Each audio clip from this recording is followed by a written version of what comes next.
नमस्कार दोस्तों, सीसी के लाइव डिसेट लेक्चर में आप सभी का एक बार फिर से स्वागत है। मित्रों, जैसा कि आप सब जानते हैं, basics of Hindustani classical music के इस श्रृंखला के अंतर्गत हम आप सभी के लिए कई लेक्चर्स आयोजित करते आए हैं। इन लेक्चर्स को हमने आप सभी के लिए यूट्यूब पर अपलोड किया है और आप सभी की प्रतिक्रिया नित्य प्रति हम तक पहुंचती हैं और हमें देखकर अति प्रसन्नता होती है कि आप इस विषय में रुचि ले रहे हैं और आप यही चाहते हैं कि ज़्यादा से ज़्यादा लेक्चर्स आपके लिए आयोजित किए जाएं। तो मित्रों, बताना चाहेंगे आज के इस सेशन में हम बात करेंगे गमक, अवीरभाव, तिरोभाव, हमीर की एक बंदिश विलंबित ख्याल में आज हम चर्चा करेंगे। और इस सेशन के लिए एक बार फिर से हमारे साथ हमारे स्टूडियो में मौजूद हैं डॉक्टर सरिता पाठक यजुर्वेदी।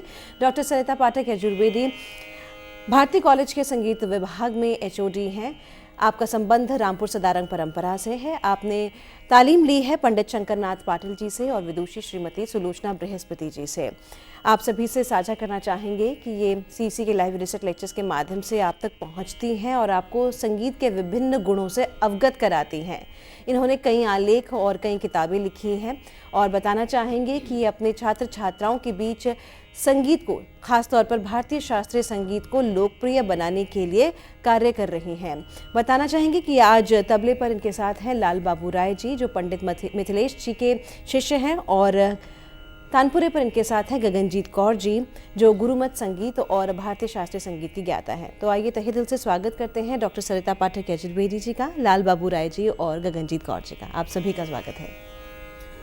आज जैसे कि आपको बताया जा चुका है कि हम कुछ थ्योरी की बात करेंगे और फिर प्रैक्टिकल की बात करेंगे। यानी अभी हम आपको पहले गमक के बारे में बताएंगे। गमक एक ऐसी संज्ञा है जिसका प्रयोग हिंदुस्तानी शास्त्रीय संगीत में बार बार किया जाता है और गमक का जो संबंध है वो ध्रुपद गायन जो है उसके साथ जोड़ा जाता है। तो ध्रुपद गायक जो हैं वो गमक का इस्तेमाल तो करते ही हैं, लेकिन बाकी जो ख्याल गायन है उसमें भी गमक के प्रकारों में से कुछ प्रकारों का जो है प्रयोग किया जाता है। तो गमक क्या है? सबसे पहली बात आती है गमक क्या है। गमक एक विशेष प्रकार का कंपन है, वाइब्रेशन जिसे आप कहते हैं, आंदोलन जिसे आप कहते हैं, एक विशेष प्रकार का कंपन है। और ये कंपन कैसा कंपन है? जो कि सुनने में अच्छा लगता है और इसको सुनकर प्रसन्नता प्राप्त होती है। किसको? सुनने वाले को। तो एक ऐसा विशेष कंपन जिसको सुनकर प्रसन्नता प्राप्त हो, आनंद की प्राप्ति हो, उसे हम गमक कहते हैं हिंदुस्तानी शास्त्रीय संगीत में। गमक की जहाँ तक बात की मैंने कि ध्रुपद के साथ जो है वो गमक का प्रयोग बाहुल्यता के साथ किया जाता था। तो गमक जो है इसके बहुत से प्रकार हैं। उनको ध्रुपद गायक जो है किस प्रकार से प्रयोग करते हैं, क्योंकि ध्रुपद गायन जो है अपने आप में इतनी ही समृद्ध और विकसित जो है एक शैली है कि उसमें गमक का जब प्रयोग किया जाता है तो वाकई ध्रुपद गायन इतना मधुर और इतना सुखद प्रतीत होता है कि जो श्रोता है वो मंत्रमुग्ध हो जाते हैं। तो खैर हम बात कर रहे हैं गमक की। तो गमक के लिए क्या कहा गया है? गमक के लिए संगीत रत्नाकर में कहा गया है, स्वरस्य कंपो गमकः श्रोत्र चित्त सुखावह।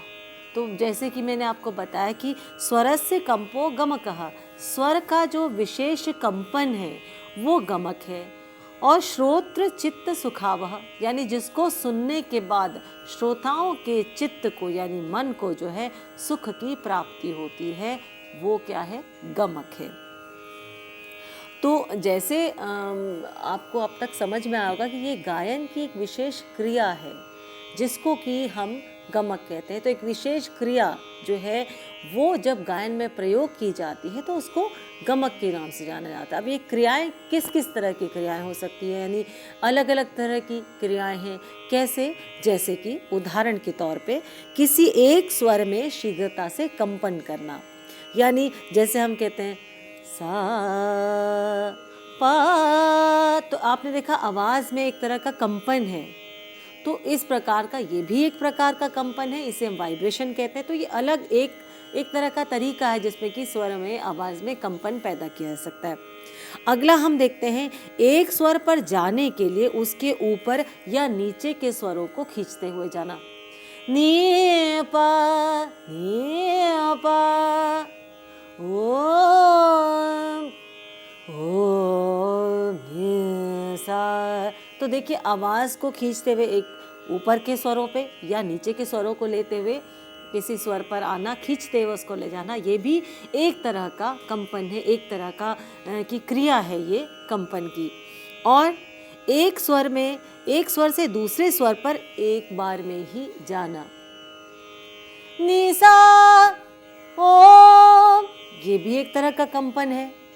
तो ये भी एक तरह की क्रिया है जो कि कंपन को जन्म देती है।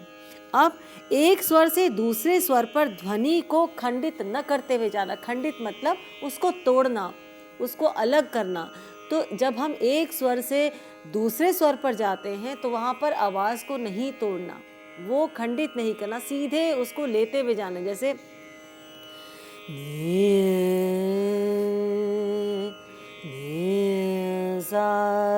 कहीं पर आवाज़ टूटी नहीं है।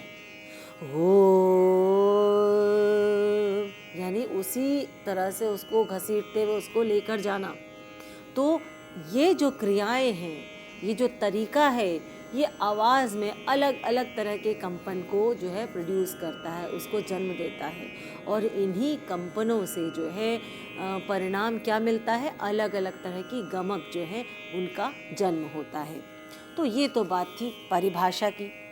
प्राचीन समय में स्वरों में एक विशेष प्रकार का कंपन जो है वो गमक कहलाता था, ये तो आपको मैंने बताया। अब उस कंपन को प्रकट करने के अलग अलग तरीके थे, और ये जो तरीके थे ये पंडित शारंग देव ने जो है संगीत रत्नाकर में 15 प्रकार की गमक बताई है कि अलग अलग तरीके से जो वाइब्रेशन उसको प्रोड्यूस करना, उसको श्रोताओं के समक्ष रखना, और किस किस तरीके से वाइब्रेशन जो है, किस किस तरीके से कंपन जो है वो आवाज़ में पैदा की जा सकती है, उसके आधार पर उसकी 5 श्रेणियाँ, 5 प्रकार बनाए गए। और इन 5 प्रकारों को जो है पंडित शांग देव ने संगीत रत्नाकर में जो है पूरे एक श्लोक के रूप में बताया है। देखिए ये श्लोक मैं पढ़ती हूँ, साथ साथ आपको ये 15 प्रकार की, या मैं कहूँ अलग अलग तरह की जो कंपन है, जो अलग अलग तरह की जो गमके हैं, उनके नाम आपको पता चलेंगे। स्वरस्य कंपो गमकः श्रोत्र चित्त सुखावह, यानी जब स्वर में एक विशेष प्रकार की कंपन होती है, उसे हम जो है जब सुनने वाले के मन को सुख मिलता है तो उसे क्या कहते हैं, गमक कहते हैं। यस्य भेदास्तु तिरिपः, अब इसके भेद बताए हैं। यस्य भेदास्तु तिरिपः स्फुरितः कंपितस्तथा लीन आंदोलित वलित त्रिभिन्न कुरुलाहता उल्लासितः प्लावितश्च हुंफितो मुद्रिस्तथा नामितो मिश्रितः पंचदेशेति परिकीर्तिता। नामितो मिश्रितः पंचदशेति परिकीर्तिता। संगीत रत्नाकर में ये 15 प्रकार के जो है वो गमक बताए गए हैं। तो आपके मन में एक जिज्ञासा उत्पन्न हुई होगी, क्या ये गमक उसी समय प्रयुक्त होती रही होगी, या जब ध्रुपद है क्या उन्हीं के साथ ध्रुपद गायन में ही ये गमक प्रयोग होगी? क्या आजकल जो वर्तमान समय का जो शास्त्रीय गायन है उसमें इन गमकों का कहीं इस्तेमाल होता है या नहीं? जी हाँ, इसी जो ये गमक के जो प्रकार बताए गए हैं, इनमें से बहुत से प्रकार जो हैं वो अलग नामों से आजकल वर्तमान के जो संगीत जो प्रणाली है उसमें भी प्रयोग हो रहे हैं। जैसे कि हम गाने में कहते हैं खटका, मुर्की, या इवन वादन की भी जब हम बात करें तो आप वादन में जमजमा जो है वो उसमें इस्तेमाल होता है। आप कहते हैं गिटकरी है, मीन है, सूत है, कंपन, ये अलग अलग नामों से जो है उसको जाना जाता है। तो हम जहाँ कहते हैं खटका, गिटकरी, सूत, घसीट, मींद, जमजमा, ये सब चीज़ें जो हैं ये अलग अलग नाम हैं और उन्हीं गमकों के ही प्रकार है, उन्हीं गमकों का आधुनिक प्रकार कहूँगी, आधुनिक नाम जो है ये आज भी प्रयोग हो रहे हैं गायन में और वादन दोनों में। तो इस प्रकार से जो है अब आधुनिक समय में जो इसकी क्या परिभाषा है, आधुनिक समय में हम देखते हैं जब हम डीप ब्रेथ लेने के बाद हम जब है हृदय पर जोर लगता है और एक जो साउंड को हम प्रोड्यूस करते हैं, एक तरह से जोर लगाकर एक गंभीरता पूर्वक जब किसी ध्वनि को उत्पन्न किया जाता है तो उसको हम गमक कहते हैं, जो वर्तमान समय की जो परिभाषा है। ओ,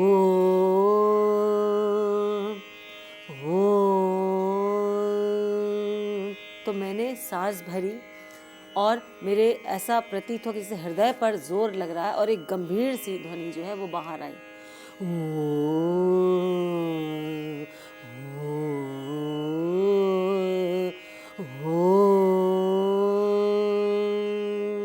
इस प्रकार से जो है साउंड प्रोड्यूस की जाती है। ध्रुपद गायन में नोम तोम का जो आलाप है उसमें बहुत अधिक जो है गमक का प्रयोग होता है। और जब नोम तोम का आलाप लिया जाता है तो ये भी जानना ज़रूरी है कि नोम तोम के आलाप में किसी प्रकार का कोई मुर्की या खटका का इस्तेमाल नहीं होता। उसमें बहुत खूबसूरत तरीके से मीन से, सूत से, जो लाग से जो है ये स्वरों को गाया जाता है। और वहाँ पर एक अलग तरह का जो है गमक का प्रकार जो है, गमक को इस्तेमाल जो करना, वो हमें क्या कहते हैं ना कि साक्षात रूप में सामने सुनने को मिलता है। एक और बात कि जब हम ध्रुपद गायन करते हैं तो नोम तोम का आलाप जो है वो उसका जब अंत हो रहा होता है तो द्रुत लय में वो नोम तोम का आलाप जो है वो लिया जाता है। एक किसी ध्रुपद गायक को आप जब सुनेंगे तो मेरी बात आपको ज़्यादा अच्छे से समझ में आएगी। मैं कोशिश करती हूँ कि आपको किस प्रकार से नोम तोम के आलाप के द्वारा आपको बताया जाए। जैसे कि राग भैरव लेते हैं।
तो आप देख रहे हैं कि मैं स्वरों को, सांस को भरते हुए, जोर लगाते हुए स्वरों को एक स्वर से दूसरे स्वर पर जा रही हूँ। और देखिए उस जोर लगाते गंभीरता पूर्वक जो आवाज़ जो प्रोड्यूस होती है वो गमक का एक रूप है। हालांकि मैं ध्रुपद गायिका नहीं हूँ, जो ध्रुपद गायक है वो उसको बहुत बखूबी और स्पष्ट तरीके से आपको बता सकता है। अब नोम तोम का आलाप जब बिल्कुल फास्ट या द्रुत लय में जब लिया आता है, नोम तोम के आलाप का जब अंत किया जाता है तो उसकी लय बढ़ जाती।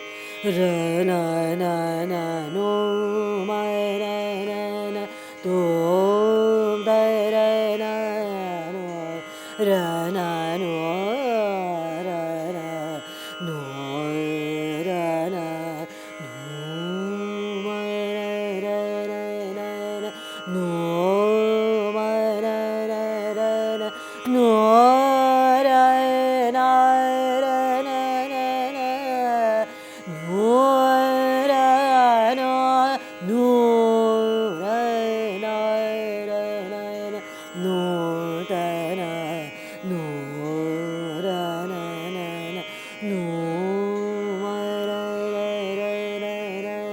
रा। इस प्रकार से लय जो है वो बढ़ जाती है और वही नोम तोम के आलाप गमक के साथ जो है उसका प्रयोग किया जाता है। तो ये जो है आधुनिक समय में इस प्रकार से जो है आधुनिक समय में जो है गमक जो है इस प्रकार से उसका प्रयोग मिलता है। अब इसके अलावा हम ये कह सकते हैं कि ख्याल गायन में जब तानों का प्रयोग होता है वहाँ पर भी कुछ परंपराओं में, कुछ घरानों में कुछ गायक जो हैं वो गमक का बखूबी इस्तेमाल करते हैं और गमक की जो तानें हैं बहुत अच्छी मानी जाती हैं, बहुत सुनने में भी अच्छी लगती हैं और एक अलग तरह का वज़न जो है वो गायन को प्रदान करती हैं। तो ये तो थी परिभाषा गमक की। अब गमक के जो प्रकार हैं वो आपको थोड़ा उसके बारे में भी बताते हैं। जो संगीत रत्नाकर में गमक के जो 15 प्रकार बताए गए हैं उसके बारे में वर्णन करते हैं। पहला जो प्रकार है उसे तिरिप कहा गया है। इसे आजकल हिल्लोल के नाम से जाना जाता है। इसमें स्वर को वेग से कंपित, वेग मतलब तेजी से जो है उसको कंपित किया जाता है, जिसमें कि कहा जाता है कि एक मात्रा में 1/8 मात्रा का इसका काल होता है। यानी कि एक मात्रा में जो 1/8 जिसमें जो है स्वर का जो कंपन है वो किया जाए तो उसको जो है तिरिप कहा जाता है। इसी प्रकार से स्फुरित जो है उसको गिटकरी के नाम से जाना जाता है, जिसमें कि एक मात्रा में 1/6 जो इसका जो है मात्रा काल, इसका समय जो बताया गया है वो बताया गया है संगीत रत्नाकर के अनुसार। कंपित जो है इसे खटका कहा गया है। आज के समय जो खटका इस्तेमाल किया जाता है, शब्द गायन में भी खटका कहते हैं, खटके इसमें खटके का इस्तेमाल करो। तो ये जो पारिभाषिक शब्द हैं ये इन्हीं जो प्राचीन समय जो गमक का था तो उसी का जो है आधुनिक नाम जो है इसको दिया गया है। तो इसको हम कंपित के नाम से जानते हैं। लीन शब्द है, लीन यानी जब कोई स्वर आगे या पीछे के स्वरों में जो है आधी मात्रा के काल में आगे या पीछे के स्वरों में लीन हो जाता है, यानी उसके जुड़ता हुआ उसके अंदर ही समा जाता है, तो उसको हम जो है वो लीन गमक कहते हैं।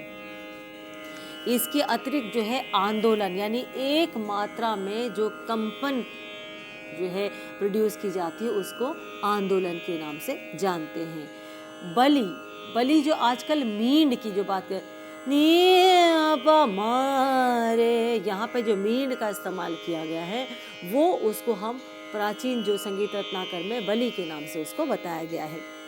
त्रिभिन्न, जब तीनों स्थानों को छूकर चौथे पर पहुंचा जाए, यानी इसमें एक प्रकार से किसी एक स्वर पर जो है उसको एक साथ 3 स्वरों के कण लगाते हुए उस स्वर पर पहुंचते हैं तो उसको हम तिरिप कहते हैं। अब अगला है कुरुल, जिसे आजकल घसीट के नाम से जानते हैं। घसीट जैसे शब्द बताता है घसीटना, तो हम किसी भी एक स्वर से जब दूसरे स्वर पर बिल्कुल घसीटते हुए जाते हैं तो उस प्रक्रिया से जो कंपन उत्पन्न होता है उसे जो है हम क्या कहते हैं, कुरुल के नाम से हम उसको जानते हैं, जो प्राचीन संगीत रत्नाकर में दिया गया। जैसे कि उदाहरण के तौर पे इस प्रकार से लिया सकता है, जैसे हम भैरव गा रहे हैं या हम मंद्र सप्तक के धैवत से मध्य सप्तक के धैवत पर आते हैं, तो वहाँ पर जब दोनों स्वरों को जोड़ा जाता है तो जाहिर सी बात है एक स्वर को गाने के बाद हम दूसरे स्वर पर टाप कर नहीं जाएंगे, हम उसको लेते हुए उसको घसीटते हुए अगले स्वर पर जाते हैं, इसीलिए उसको घसीट नाम दिया गया, जो आजकल जो है गायन और वादन में बखूबी प्रयोग हो रहा है। कोशिश करते हैं।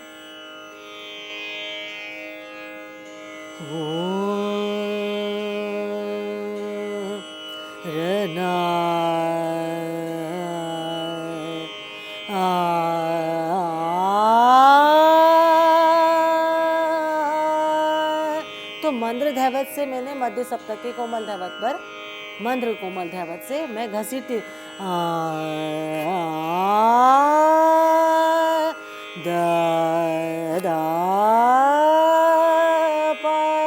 तो आप देखिए उसको लगातार बिना किसी ब्रेक के मैं सीधे चली जा रही हूँ मंद्र सप्तक के कोमल धैवत से मध्य सप्तक के धैवत पे। तो इस प्रक्रिया को जो है, क्योंकि ये घसीटते हुए आवाज़ आगे पहुँच रही है, उसको हम क्या कहते हैं, घसीट के नाम से वर्तमान में जानते हैं, और प्राचीन जो संगीत रत्नाकर में जो बताया गया है उसे कुरुल के नाम से जाना गया है।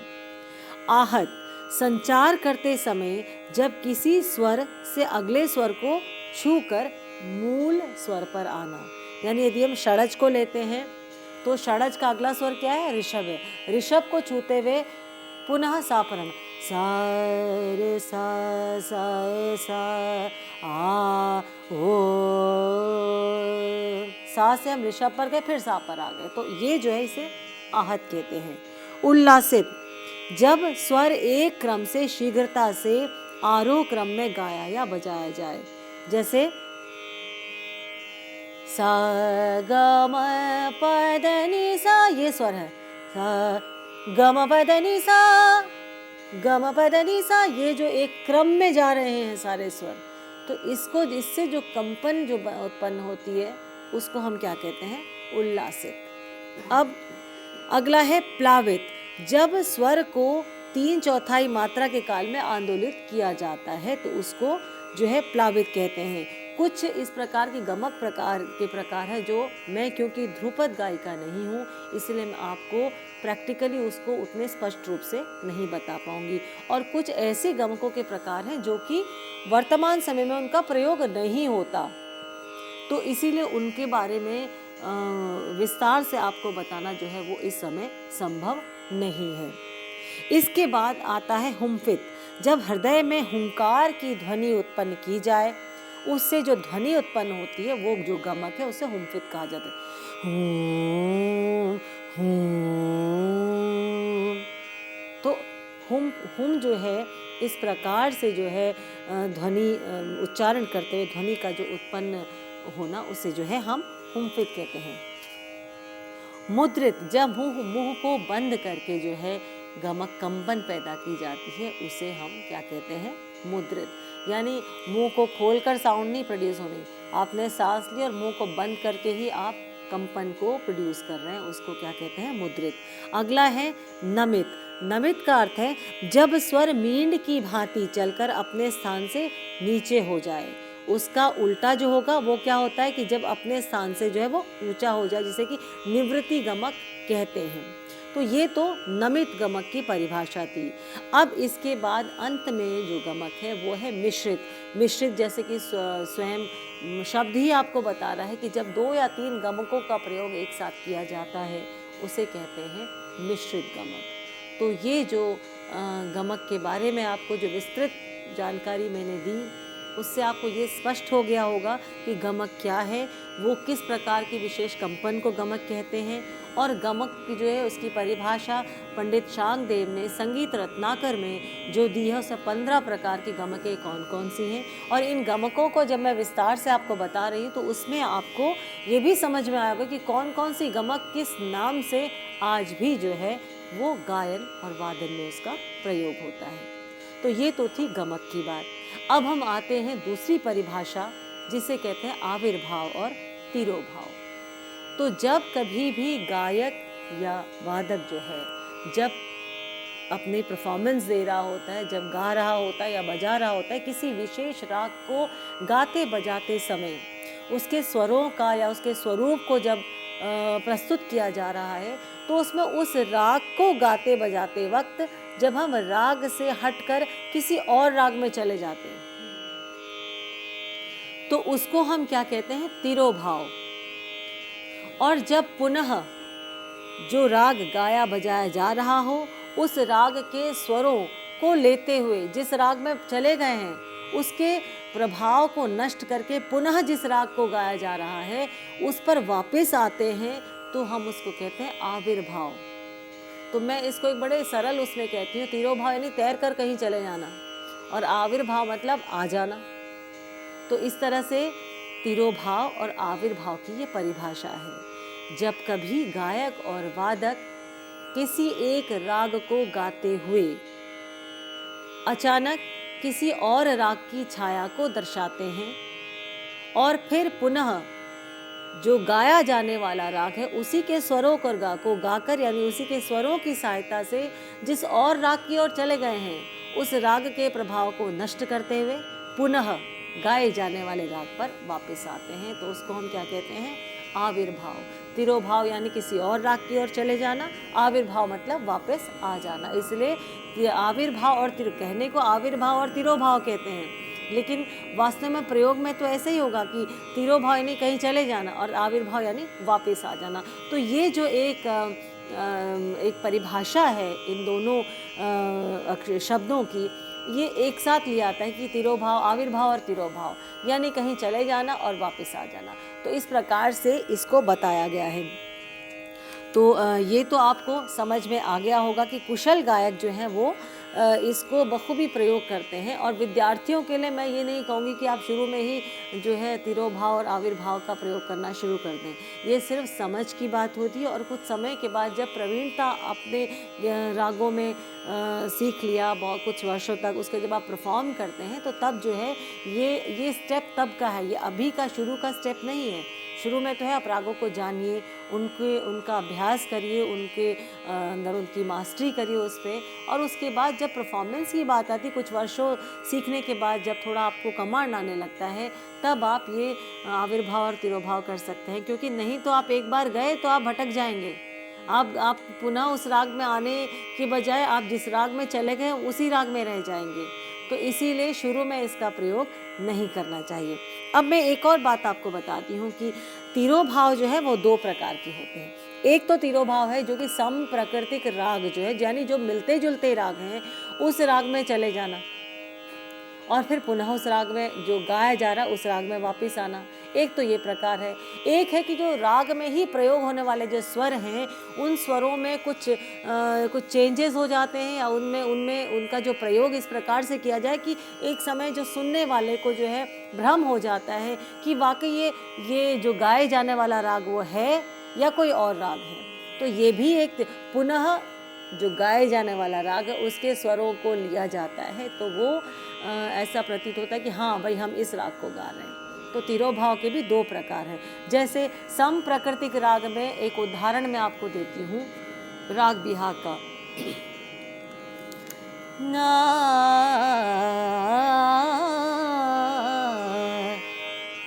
गम पनी सा नी द प म ग म ग सा, ये बिहाग के स्वर हैं।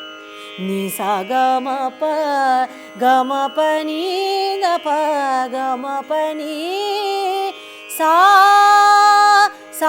नी प ग प नी सा नी प ग सा।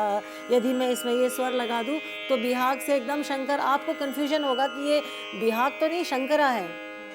ग म प नि सा नि प ग प सा नि प म प ग म ग सा। अब मैंने इसमें तिरोभाव भी किया और आविर्भाव भी किया, यानी कि मैं मेन जो राग गा रही थी वो था राग बिहाग, और राग बिहाग से मैं शंकरा के स्वर लेने लगी, पुनः बिहाग पे आ गई। इसका फिर से उस उदाहरण को देखिए। नि सा ग म प ग म प नि द प ग म प नि सा नि द प म ग म प नि सा। यहाँ तक तो बिहाग रहा। अब उसमें मैं जो है तिरोभाव कर रही हूँ, शंकरा की तरफ जा रही हूँ। ग म प नि सा नि प ग प सा नि प म प ग म ग सा। जहाँ मैंने शंकरा की तरफ गई, पुनः वापस मैं बिहाग की तरफ आ गई। तो ये एक बहुत खूबसूरत सा उदाहरण है जिसमें कि कभी कभी जो है इसको गाते वक्त अक्सर क्या होता है कि जो परफॉर्मिंग आर्टिस्ट जो होते हैं, जो स्टेज परफॉर्मेंस करते हैं, वो गाते हैं तो जो सुनने वाले श्रोता हैं वो कई बार सुनते सुनते थोड़ा सा उनको कन्फ्यूजन होने लगता है कि अरे ये तो राग बिहाग गा रहे थे, ये शंकरा कहाँ से आ गया। तो वो राग में थोड़ी सी खूबसूरती के लिए दिखाने के लिए इस प्रकार से करते हैं। जैसे कि एक ब्यूटी स्पॉट की बात कहते हैं कि ब्यूटी स्पॉट चेहरे पे एक लगाया जाए तो बहुत खूबसूरत चेहरा लगता है। यदि चेहरे को ब्यूटी स्पॉट से भर दिया जाए तो वही चेहरा जो वो विभत्स चेहरा लगेगा, भयानक लगेगा।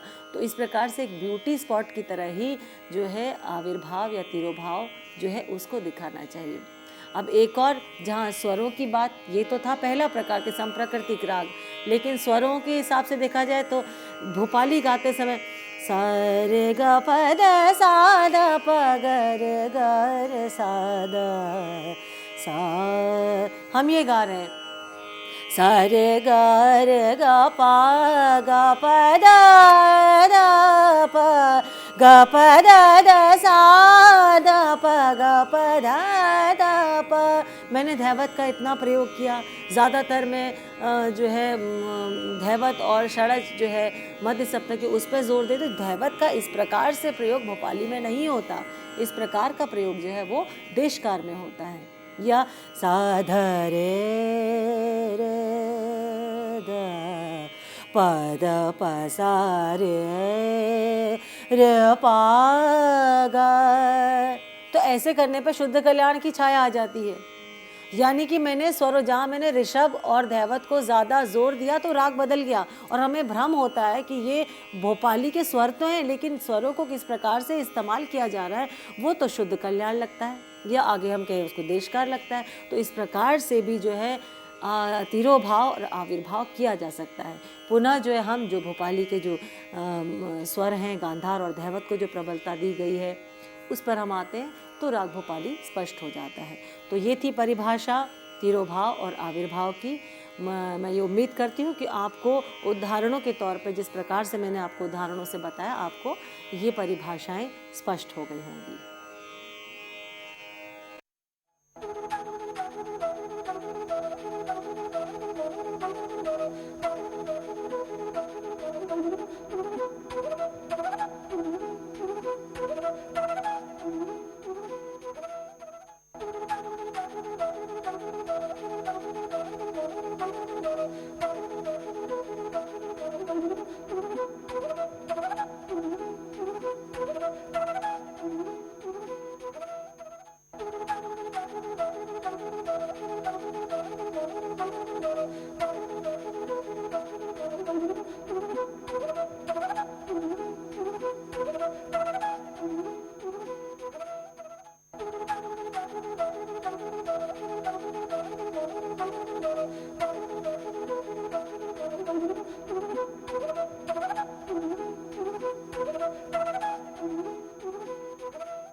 जैसे कि हम आपको राग हमीर के बारे में बता रहे थे, राग हमीर की बंदिशों को हमने आपको बताया, तो आज हम राग हमीर की विलंबित ख्याल की जो है एक रचना आपको बताएंगे। क्रमिक पुस्तक मालिका में भी इस राग की स्वरलिपि दी गई है, और मैं आपको शब्दों के द्वारा उसका जो साहित्य है वो बताऊंगी, और साथ में गाकर ही आपको मैं स्वरलिपि और शब्द जो हैं वो दोनों गाकर आपको बंदिश में बताऊंगी। अब बंदिश शुरू करने से पहले मैं एक प्रश्न मुझे किसी एक विद्यार्थी ने भेजा कि जब हम सा लगाते हैं तो हम सा कहने के बाद आ क्यों करते हैं। ये बड़ा प्यारा सा एक प्रश्न मैं कहूँगी कि उस विद्यार्थी ने किया, क्योंकि विद्यार्थियों को इस कार्यक्रम को सुनने के बाद अलग अलग प्रश्न उनके मस्तिष्क में आते हैं। तो ये भी जाहिर सी बात है कि उन्होंने ये सोचा कि भाई सा के बाद आ क्यों करते हैं। यानी कि जब हम गाते हैं, जब हम अपना गायन प्रारंभ करते हैं तो हम कहते हैं स्वर भरना, और स्वर भरना एक बात है, एक बात होती है न्यास करना यानी उस पर रुकना, और एक बात होती है कि हम जब हम रियाज कर रहे होते हैं उस समय जो है हमें अपने श्वास जो है, हमारी जो ब्रेथ है उस पर हमें कंट्रोल करना होता है। और एक और बात यह है कि हमारे जब हम बार बार सा को इस प्रकार से लगाएंगे तो हमारे आवाज़ में जो एक अजीब सी कंपन होती है, या हमारी आवाज़ में कई बार होता है कि हम स्पेशली जब सुबह का रियाज़ कर रहे होते हैं तो आवाज़ में एक खराश या एक कहना चाहिए एक तरह से अनईजीनेस होती है, उसको जो है हम क्लियर करते हैं। जैसे हम अपने आप को सुबह उठ के फ्रेश करते हैं, तो हम ऐसा तो नहीं कि हम उठ के एकदम फ्रेश हो जाते हैं, हमें धीरे धीरे समय लगता है कि हम एक नॉर्मल रूटीन के लिए अपने आप को प्रिपेयर करें। उसी प्रकार से जब हम सा भरते हैं या सा लगाते हैं, सा इस प्रकार से हम जब लेते हैं तो हम एक तरफ तो अपनी सांस को पक्का कर रहे हैं, दूसरी तरफ हम अपनी आवाज़ को क्लियर कर रहे हैं। तीसरी बात ये, हम अपनी जो हम जब गाते हैं तो हम उस राग को प्रारंभ करने से पहले हम अपना जो पहला जो पड़ाव है उसको मजबूत कर रहे हैं। और जब हमारा पहला पड़ाव यानी हमारी इंजन जो हम जिसे कहेंगे, उसको यदि हम अच्छे मजबूती से उसको यदि हम उसकी आधारशिला रखेंगे तो आगे का जो गायन की जो यात्रा है वो हमारी बहुत सुगम होगी। जब हम सा को पुख्ता करेंगे तो बाकी के स्वर भी सही लगेंगे। यदि हमारा सा सही नहीं है तो हम बाकी की यात्रा कैसे कर पाएंगे। इसीलिए सा को भरना, सुर भरना, सा लगाना, ये जो है इसको कहते हैं। वैसे भी जब वादी की बात करते हैं तो वादी संवादी रागों के अलग अलग हैं, लेकिन ये भी विद्वानों ने कहा है कि निरंतर वदति इति वादी, यानी जो निरंतर जिसका वादन किया जाता है वो वादी है। तो निरंतर किसका वादन किया जाता है? तानपुरे पर भी आप देखिए कि 3 तार जो हैं वो षड्ज पर ही मिलाए जाते हैं। और सा से हम जब कोई भी, आप चाहे वेस्टर्न गा रहे हो, इंडियन गा रहे हो, फोक गा, लेकिन जब आप सुर की बात करते हो तो हम कहते हैं हमारा स्केल कौन सा है, हम यानी हमारा पहला स्वर जो है सा वो कौन सा है। हम सा को कहाँ, जैसे मैं जी शार्प से गा रही हूँ, जिसे चौथा काला कहते हैं, तो मैं हारमोनियम की जो चौथी ब्लैक रीड है, जो आप हारमोनियम में देखेंगे एक ब्लैक कलर की ऊपर रीड्स होती है, नीचे वाइट कलर की होती है, तो आप गिनती से पहली, दूसरी, तीसरी, चौथी जो रीड है उसको आप दबाएंगे तो आप कहते हैं ये मेरा प्रारंभिक जो है पॉइंट है, यानी यहाँ से मैं अपनी गायन की यात्रा शुरू करूँगी। तो आप कहते हैं चौथा काला मेरा स्केल है। इसी प्रकार से 5वें पर जाएंगे तो ये 5वां काला मेरा स्केल है। पहले सफ़ेद पर जाएंगे तो इसका मतलब जो सबसे पहला सफ़ेद जो शुरू होता है वो आपका सा है। तो जाहिर सी बात है कि सा यदि हम पहले अच्छे से लगाएंगे तो आगे की जो यात्रा है वो सुगम होगी। तो ये प्रश्न जो आपने किया उसको मैं समझती हूँ कि आपको इसका उत्तर मिल गया होगा। इसीलिए और सा पर जब हम आलाप को संपन्न करते हैं, आलाप ख़त्म करके जब हम आते हैं तो अधिकतर हम सा पर ही अपना जो है आलाप वो समाप्त करते हैं, क्योंकि हमें वहाँ पर एक बेस अपना मिलता है कि हाँ ये हमारा बेस है। तो ये बहुत ज़रूरी है कि हम सा को जो है वो अपना मजबूत करें। तो आगे बढ़ते हैं राग हमीर की बंदिश को लेकर। राग हमीर की ये बंदिश जो है विलंबित बंदिश है, एक ताल में, एक ताल 12 मात्रा की ताल है और उसमें ये है, बोल है इसके छैल छबीला मेरा अलबेला सुंदर प्यारा। अंतरा है घूमत आवत मन ललचावत होवत नेक ना न्यारा। तो यहाँ कृष्ण की जो है वो उसका वर्णन है, छैल छबीला मेरा अलबेला सुंदर प्यारा, श्री कृष्ण का वर्णन है। और ये कहते हैं जिस प्रकार से वो घूमते हुए अपने ही धुन में चले आ रहे हैं तो उनको देखते हुए मन जो है वो ललचा रहा है, कृष्ण की तरफ आकर्षित हो रहा है। और होवत नेक न्यारा, यानी वो जो है वो बिल्कुल अलग है, वो न्यारा है, बहुत खूबसूरत, बहुत सुंदर और बिल्कुल औरों से हटके है। तो इस प्रकार का साहित्य जो है उसका यहाँ वर्णन है। और इसको हम पहले बराबर की जो है एक ताल में हम इसको गाएंगे और फिर उसके बाद हम उसको और थोड़ा सा लय कम करेंगे और 24 की एक ताल, 24 मात्रा की एक ताल में हम इसको गाएंगे।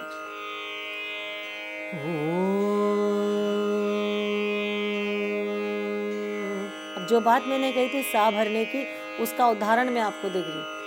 आ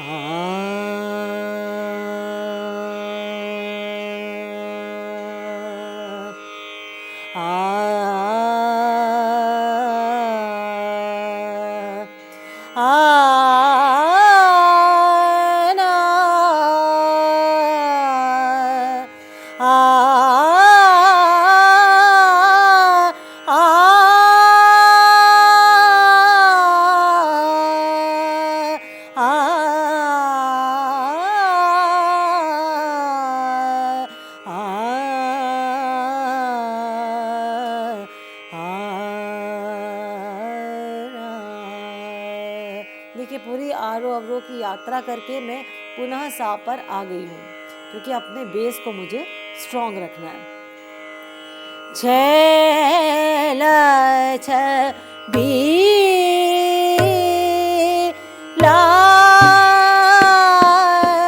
मेरा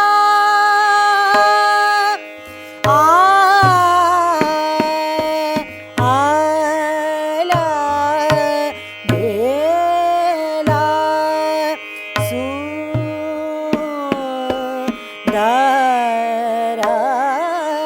प्यारा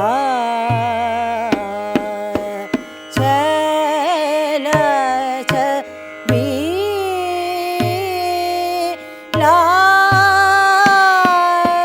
मेरा आला बेला सुंदरा प्यारा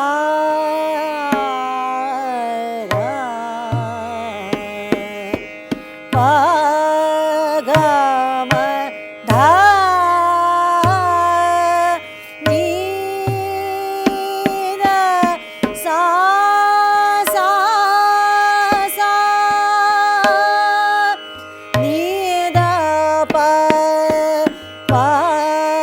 म प धा प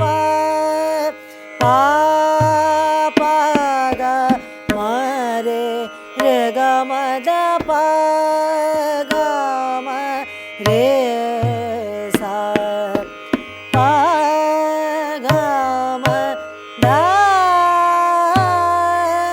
नी द सा सा सा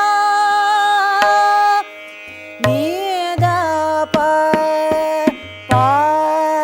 म प धा प ग म रे रे ग म द प ग म रे सा छेल छबीला। तो ये तो इसकी स्थाई थी। आपने देखा कि जैसे मैंने आपको बताया, हमीर राग में धैवत प्रबल है। धैवत भी कैसा, म प ग म द द नी द, यानी निषाद के कण से आ रहा है। तो ये जो है धैवत, इसमें इस बंदिश में बखूबी शुरू में ही आपको दिखाई देता है, जिससे कि ये राग जो है एकदम पहचान में आता है। और ये जो बंदिश है, इसकी जो आपने देखा कि जिस प्रकार से इसका जो मुखड़ा है 2 मात्रा का मुखड़ा है, आप उसको 4 में भी कर सकते हैं, लेकिन पहले जो उसका वास्तविक जो रूप है उसको 2 में ही आप इसको छेल छबी, यानी कि 2 मात्रा, छेल छबी, आप उसको 48 में गाएंगे तो उसको 4 मात्रा भी कर सकते हैं। किस प्रकार से, छेल छबी, उसी को आपने 4 मात्रा में आपने कर दिया। तो फिर से देखिए, छेल छबी। तो आप जब आप देखिए कि परफॉर्म करते वक्त आर्टिस्ट जो है 2 मात्रा का मुखड़ा ले रहा है, 4 मात्रा का ले रहा है, तो कभी कभी एक ही मात्रा में जो मुखड़ा लेकर आता है, छेल छबी, एक ही मात्रा, छेल छबी। तो इस प्रकार से मुखड़े को बनाकर जो है प्रस्तुत करना, इसको कहते हैं मुखड़ा बनाकर जो है वो सम पर आना, उसको अलग अलग वेरिएशंस, अलग अलग प्रकार देते हुए उसको सम को दिखाना। तो ये रही बात मुखड़े की। अब बंदिश के जो मैंने आपको जो गाकर आपको जो पहले सरगम बताई है, उस सरगम को आप पहले गाकर याद करिए और फिर उसके बाद आप शब्दों को याद करिए। तो आपको बंदिश जो है वो आप कभी भी नहीं भूलेंगे, आपको वो याद हो जाएगी। पुनः एक बार हम स्थाई को गाते हैं और उसके बाद जो है हम अंतरे पर जाएंगे।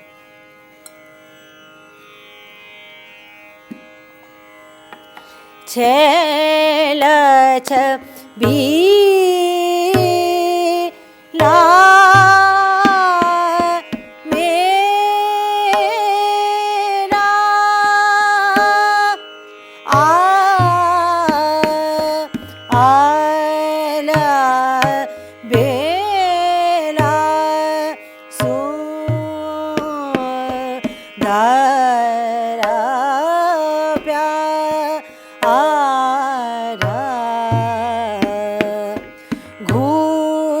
मात आवत मन ललचावत हो माता ने का ना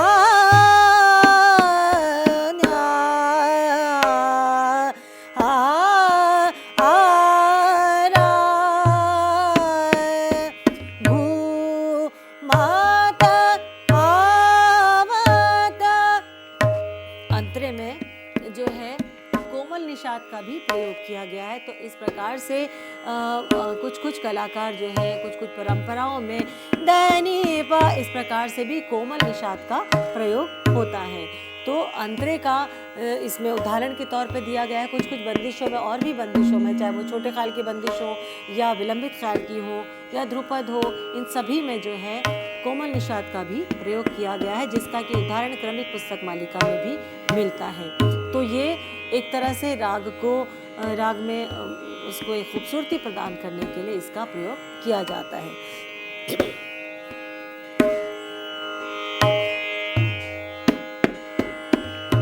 घूमत आवत मन ललचावत हो माता ने का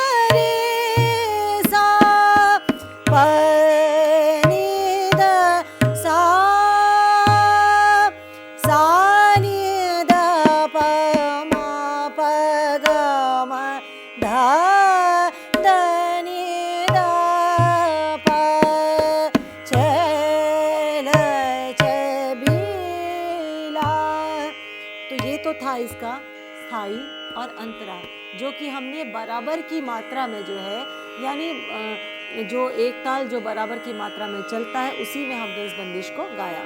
अब जब परफॉर्म करते हैं तो इसी बंदिश को हम 24 में हम इसकी स्पीड और आधी कर देते हैं ताल के हिसाब से, और उसमें हम गाते तो वहाँ पर भी आप इसको जो है इस बंदिश को 24 में गा सकते हैं। और 24 में गाने पे बंदिश और भी खूबसूरत लगी, क्योंकि उसमें आपको आलापचारी करने का आपका स्कोप जो है वो बढ़ जाता है।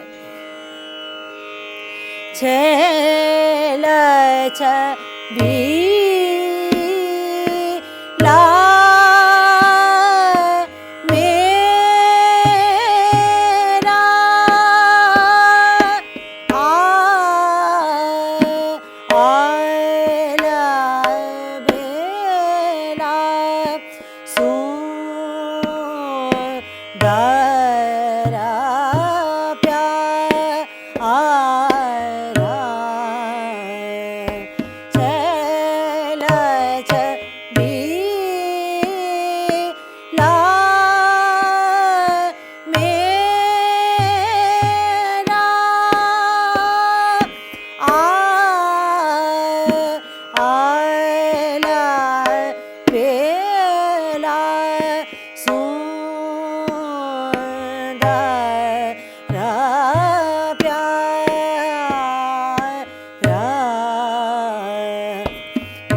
अब मैंने 24 मात्रा में बंदिश को गाते गाते जो है बजाते रही। बंदिश को गाते गाते मैंने आलाप किया। आलापचारी इस राग की मैं आपको पहले बता चुकी हूँ। सारे सा जो राग के प्रमुख जो एक विशिष्ट स्वर समुदाय, उनका प्रयोग बार बार करना। एक और बात कि ये राग जब हम गा रहे हैं तो आपको इस राग में कहीं पर गंभीर भाव जो है नजर नहीं आता। इसका मतलब ये गंभीर प्रकृति का राग नहीं है। ये चमकता है, मधुर है, थोड़ा सा चंचल भी है, क्योंकि इसका मध्य और तार सप्तक में ही इसका अधिक विस्तार है। तो वो जो गंभीरता जो है राग में, वो झलक उसकी नहीं मिलती। तो बंदिशों में भी आपने देखा कि जो सम है वो धैवत पर आ रहा है, धैवत ही इसका वादी है। तो राग का भाव जो है वो आपको स्वरों से गाते गाते राग का भाव आपको पता चलता है। जब हम मुखड़े की बात करते हैं तो बंदिश को अब देखिए 24 में ये बजता है, तो उसमें हम 4 मात्रा जो हम मुखड़े को बढ़ाकर भी गा सकते हैं, एक ही मात्रा में भी मुखड़ा ले सकते हैं, 2 में भी ले सकते हैं। जो मैंने आपको बताया, गाते गाते वो चीज़ आपकी जो है वो प्रैक्टिस में आइए। धा धा तीर की छेला छबीला, एक तो ये प्रकार है।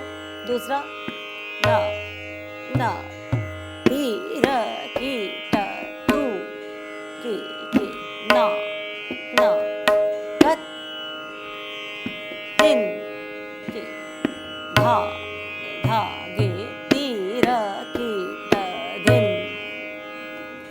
छेल छबीला।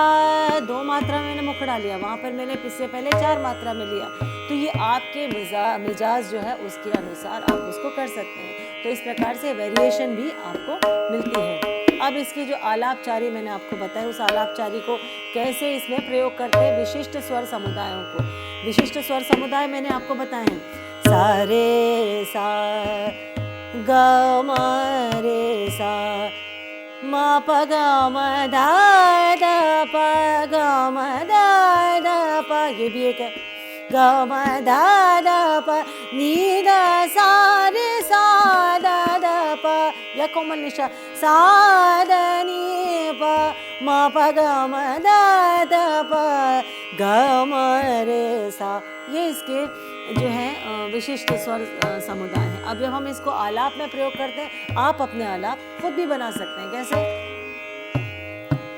सा रे सा ग म रे सा रे ग म प ग म रे सा सा ग म धा प ग म रे सा छेल छबीला ग म ध ध प ग म रे सा रे सा ग म ध ध नी ध सा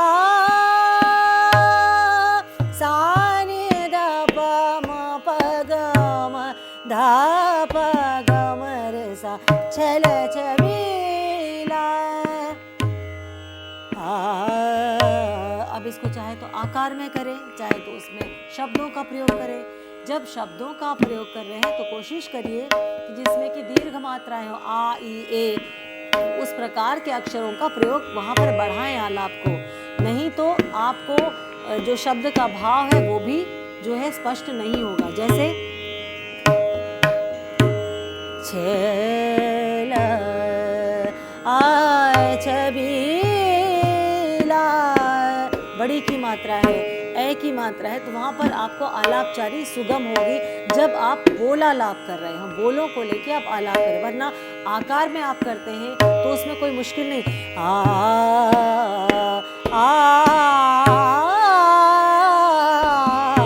छेल छबी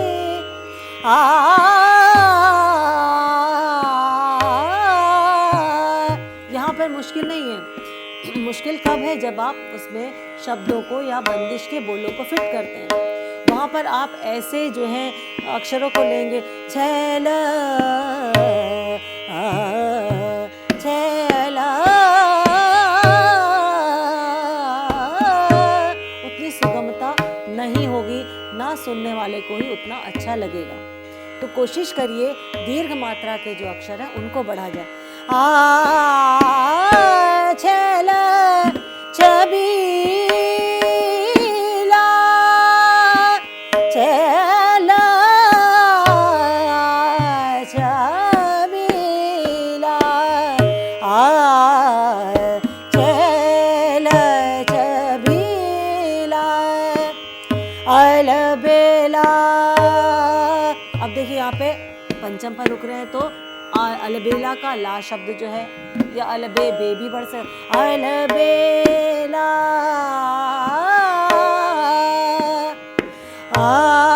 सुंदर प्यारा,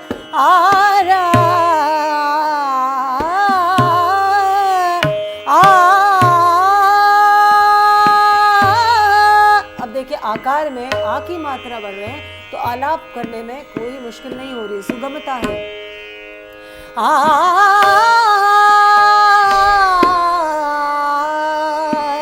अलबेला, सुंदर प्यारा, प्यारा, छल छबीला। इसी प्रकार से आप ताने भी ले सकते हैं। सारे सा सा गा गा मा रे रे सा सा, सारे सा सा गा मा धा धा पा पा गा गा मा रे रे सा सा, सारे सा सा गा गा मा मा धा धा पा पा धा धा नी नी धा धा पा पा मा पा गा मा धा धा पा पा मा पा गा गा मा रे रे सा सा, सारे सा सा धा धा पा पा मा पा गा मा धा धा पा पा मा पा गा गा मा रे रे सा सा, मा पा गा गा मा रे रे सा सा, गा गा मा रे रे सा सा, छल छबीला। तो ये इसके आलाप और इसकी तानों को जो है वो किस प्रकार से बंदिश के साथ लिया जाए, वो जो है जो तरीका मैंने बताया वैसे आप लेंगे तो बहुत आसान होगा।